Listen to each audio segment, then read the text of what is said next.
Hello, good morning dear students. मैं A N. Tripathi RIC की online class में आप सबका एक बार फिर से स्वागत करता हूं। आज का हमारा टॉपिक है समस्थानिक, संभारिक, समन्यूट्रॉनिक। इसमें से आज हम समस्थानिक के विषय में पढ़ेंगे। समस्थानिक जिसे आइसोटोप्स कहते हैं। सर्वप्रथम सन 1913 में मोजले के प्रयोगों से यह सिद्ध हो चुका था कि तत्वों का मूल लक्षण उनका परमाणु क्रमांक है, ना कि परमाणु भार, क्योंकि परमाणुओं के रासायनिक गुण उनके परमाणु क्रमांकों पर ही निर्भर करते थे। तो समस्थानिक परमाणु क्रमांक के आधार पर रखे गए तत्व हैं, ठीक है ना। यदि तत्वों के सभी परमाणुओं के रासायनिक गुण समान हैं तो उनके परमाणु क्रमांक भी समान ही होंगे। यदि जितने तत्व हैं उन सभी के रासायनिक गुण समान है, रासायनिक रूप से बिल्कुल फिट हैं, एक जैसे गुण प्रदर्शित करते हैं, तो उनके परमाणु क्रमांक भी समान होंगे। अर्थात ये सभी परमाणु एक ही तत्व के परमाणु कहलाएंगे।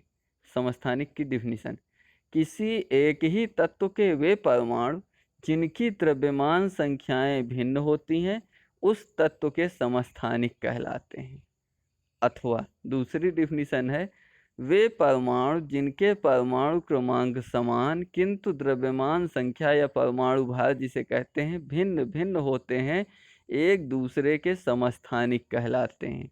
उदाहरण: हाइड्रोजन तत्व के 3 समस्थानिक ज्ञात हैं जिनके परमाणु क्रमांक एक समान एक हैं किंतु द्रव्यमान संख्या में भिन्नता है।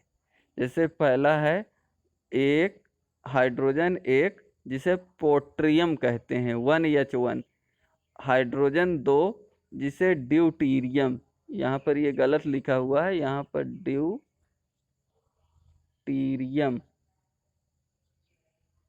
होना चाहिए, 1H2 कहते हैं, ड्यूटीरियम। और तीसरा है हाइड्रोजन 3 ट्राइट्रियम 1H3। अब इनके जो ये उदाहरण है समस्थानिकों के, इनका डायग्राम के द्वारा दिखाया गया है। 1H1 इसे पोट्रियम कहते हैं। पोट्रियम के परमाणु नाभिक में एक प्रोटॉन होता है और एक ही इलेक्ट्रॉन इसके बाहर कक्षा में चक्कर लगाता रहता है। ये पोट्रियम है, दूसरा ड्यूटीरियम है, तीसरा ट्राइट्रियम है। पोट्रियम में इसका परमाणु भार भी एक, परमाणु क्रमांक भी एक। ड्यूटीरियम में परमाणु क्रमांक एक किंतु परमाणु भार 2, एक प्रोटॉन एक न्यूट्रॉन के कारण। और ट्राइट्रियम में एक प्रोटॉन 2 न्यूट्रॉन के कारण यह इसका परमाणु द्रव्यमान या परमाणु भार 3 होता है। इसी प्रकार ऑक्सीजन 16, ऑक्सीजन 17, ऑक्सीजन 18। ऑक्सीजन 8 इसके पहले लिखा हुआ है, 8 ऑक्सीजन 16, 8 ऑक्सीजन 17, 8 ऑक्सीजन 18। तो 8 तो इसका परमाणु क्रमांक हुआ और ये 16 इसका परमाणु भार, माने प्रोटॉन और न्यूट्रॉन की संख्या जो हुई वो 16 हुई। और 8 ऑक्सीजन 17 में क्या है, न्यूट्रॉनों की संख्या 9 है और 8 ऑक्सीजन 18 में न्यूट्रॉनों की संख्या 10 है। तो इस प्रकार से इन सब का परमाणु क्रमांक एक समान 8 है, अतः ये सभी समस्थानिक हैं। अब इसके पश्चात हम चलते हैं समस्थानिकों की विशेषताएं। समस्थानिकों की विशेषताएं क्या होती है? समस्थानिकों के परमाणु क्रमांक समान किंतु द्रव्यमान संख्याएं भिन्न होती हैं। जैसे 8 ऑक्सीजन 16, 8 ऑक्सीजन 17, 8 ऑक्सीजन 18 आदि, ये सभी समस्थानिक होंगे। दूसरी विशेषता है, समस्थानिकों में इलेक्ट्रॉनों तथा प्रोटॉनों की संख्या समान किंतु न्यूट्रॉनों की संख्या भिन्न होती है। थर्ड है, चूंकि समस्थानिकों के परमाणु क्रमांक समान होते हैं अतः इनके रासायनिक गुणों में भी समानता पाई जाती है। फोर्थ है, समस्थानिकों में द्रव्यमान संख्या भिन्न होने के कारण समस्थानिक प्रभाव प्रदर्शित करते हैं। अब समस्थानिक प्रभाव क्या है?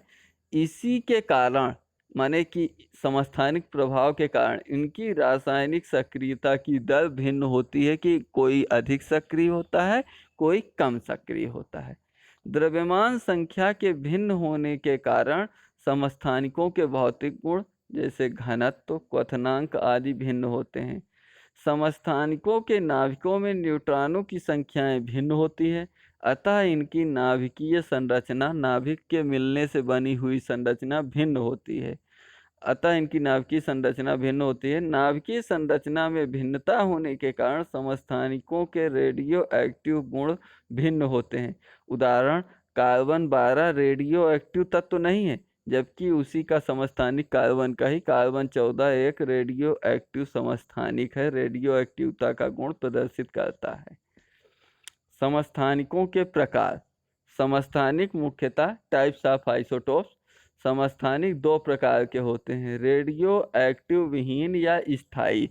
ऐसे समस्थानिक जो रेडियो एक्टिवता का गुण नहीं प्रदर्शित करते स्थायी समस्थानिक कहलाते हैं, और जो रेडियो एक्टिवता के गुण को प्रदर्शित करते हैं अस्थायी समस्थानिक कहलाते हैं। तो पहली हमारी हेडिंग है स्थायी समस्थानिक, रेडियो एक्टिवता विहीन समस्थानिक। इन समस्थानिकों के नाभिक स्थायी होते हैं तथा स्वतः विघटित नहीं होते, स्वतः छोटे छोटे सूक्ष्म कणों में ये विघटित नहीं होते। उदाहरण, कार्बन के 3 समस्थानिकों में से कार्बन 12 व 13 रेडियो एक्टिव समस्थानिक नहीं हैं तथा इन्हें स्थायी समस्थानिक हम कह सकते हैं। अस्थायी समस्थानिक या रेडियो एक्टिव समस्थानिक, इन समस्थानिकों के नाभिक अस्थायी होते हैं, यानी कि ये प्रकृति में ज़्यादा समय तक नहीं रहते हैं, ये स्वतः ही विघटित होकर के छोटे छोटे नाभिकों को निर्माण करते हैं। उदाहरण, कार्बन के 3 समस्थानिकों में कार्बन 14 रेडियो एक्टिव समस्थानिक है। समस्थानिकों के उपयोग। हेडिंग होगी समस्थानिकों का उपयोग कहाँ होता है। समस्थानिकों का उपयोग मुख्यतः वैज्ञानिक अनुसंधान, वैज्ञानिक लोग, साइंटिस्ट लोग जो आपके रिसर्च करते रहते हैं उसमें समस्थानिकों का उपयोग होता है। कृषि के क्षेत्र में एवं चिकित्सा के क्षेत्र में इसका उपयोग किया जाता है। समस्थानिकों के उपयोग के सबसे प्रमुख उदाहरण वे हैं जिनमें समस्थानिकों को ट्रेसर तत्वों या खोजी तत्वों, नए तत्वों की खोज के रूप में इनका उपयोग किया जाता है। नए तत्वों की खोज करने के लिए समस्थानिकों का, रेडियो एक्टिव समस्थानिकों का उपयोग किया जाता है। अब समस्थानिक से संबंधित कुछ हम प्रश्न देखते हैं। प्रश्न है, निम्नलिखित में से प्रत्येक के समस्थानिक चुनिए। जैसे hydrogen 3, nitrogen 14, calcium 40, oxygen 16, hydrogen 2 और हाइड्रोजन 1। इसमें कौन कौन से ऐसे परमाणु हैं जिनके समस्थानिक जो समस्थानिक हैं।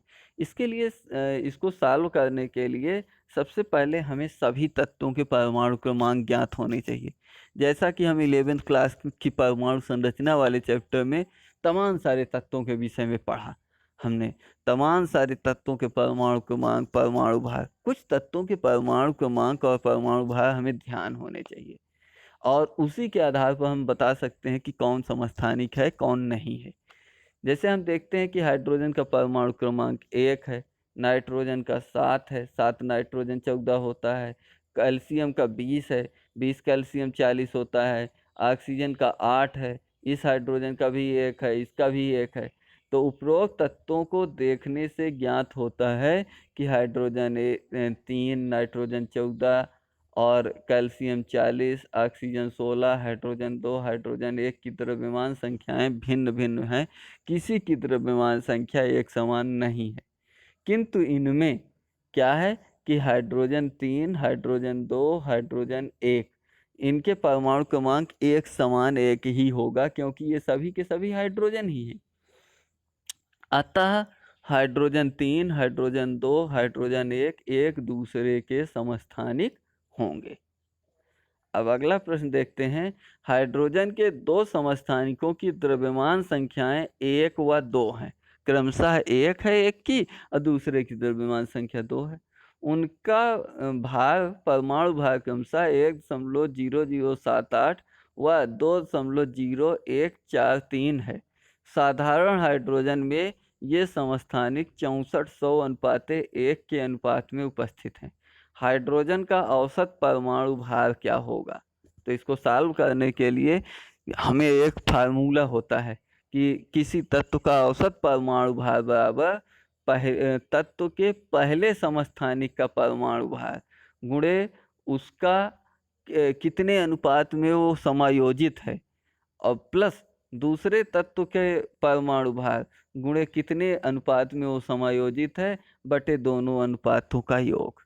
माने 1.008 ये पहले तत्व का परमाणु भार है, पहले समस्थानिक का, गुणे 6400, उसका अनुपात 6400 है, प्लस दूसरे तत्व का परमाणु भार 2.0143 गुणे 1/6400 प्लस 1। माने इसका जब गुणा करवाएंगे 1.0078 गुणे 6400 तो आएगा 64,449.92। 2.00143 का गुणा करवाएंगे तो 2.00143 ही रहेगा, और 6400 प्लस 1 को जोड़ देंगे 6401, ये हो जाएगा। दोनों को जोड़ देंगे ये 64,151.9343 बटे 6401 बराबर आ जाएगा डिवाइड करने पर 1.00797। अतः हाइड्रोजन का औसत परमाणु भार बराबर 1.008 होगा। इस प्रकार से समस्थानिक का आज का हमारा ये टॉपिक समाप्त होता है। कल हम लोग समभारिक एवं समन्यूट्रॉनिक के साथ मिलेंगे। तब तक के लिए जय हिंद, वंदे मातरम।